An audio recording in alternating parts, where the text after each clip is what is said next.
Parliament ഇന്നും പ്രക്ഷുബ്ധമായിരുന്നു. അമിത്ഷായുടെ രാജിയും ക്ഷേത്രക്കൊള്ളയും ഉന്നയിച്ച് പ്രതിപക്ഷം പാർലമെന്റിന് മുന്നിൽ ധർണ നടത്തി.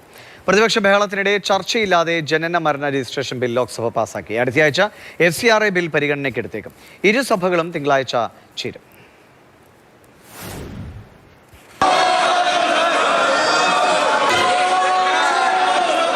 തുടർച്ചയായി 10ാം ദിവസമാണ് സമ്മേളന നടപടികൾ തടസ്സപ്പെടുന്നത്.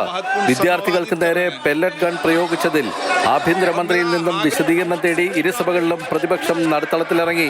ഉച്ചയ്ക്ക് ലോക്സഭ ചേർന്നപ്പോൾ പ്രതിപക്ഷ ബഹളത്തിനിടെ ചർച്ചയില്ലാതെ ജനന മരണ രജിസ്ട്രേഷൻ ബില്ല് പാസാക്കി തിങ്കളാഴ്ചത്തേക്ക് പിരിഞ്ഞു.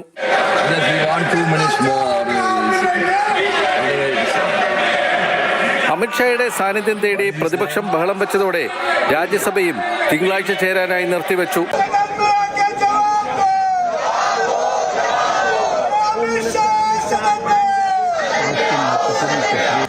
ആഭ്യന്തരമന്ത്രി അമിത്ഷാ ഒളിച്ചു നടക്കുന്നത് എന്തിനെന്ന് ചോദിച്ച് പ്രതിപക്ഷം സഭാ കവാടത്തിൽ ധർണയും നടത്തി.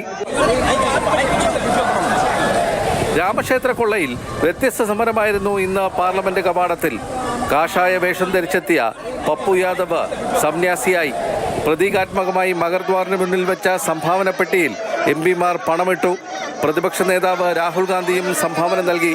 സംഭാവന പെട്ടിയുമായി രക്ഷപ്പെടാൻ ശ്രമിക്കുന്ന പപ്പു യാദവിനെ അയോധ്യ MP അവധേഷ് പ്രസാദ് സിംഗ് അടക്കമുള്ളവർ പിടിച്ചുവെക്കുന്നു.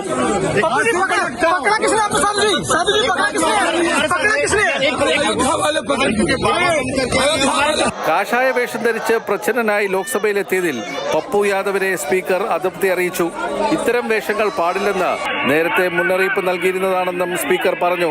ചന്ദാ ചോർ കഹാ മിലേഗ BJPക്ക് ദഫ്തർ മേം എന്ന മുദ്രാവാക്യവുമായാണ് പ്രതിപക്ഷം അണിനിരന്നത്. FCRA ബിൽ അടുത്തയാഴ്ച ചർച്ചയ്ക്കെടുത്തേക്കും. കഴിഞ്ഞ സമ്മേളനത്തിൽ ബിൽ അവതരിപ്പിച്ചുവെങ്കിലും ചർച്ചയ്ക്കെടുത്തിരുന്നില്ല. മാതൃഭൂമി ന്യൂസ്, ഡൽഹി.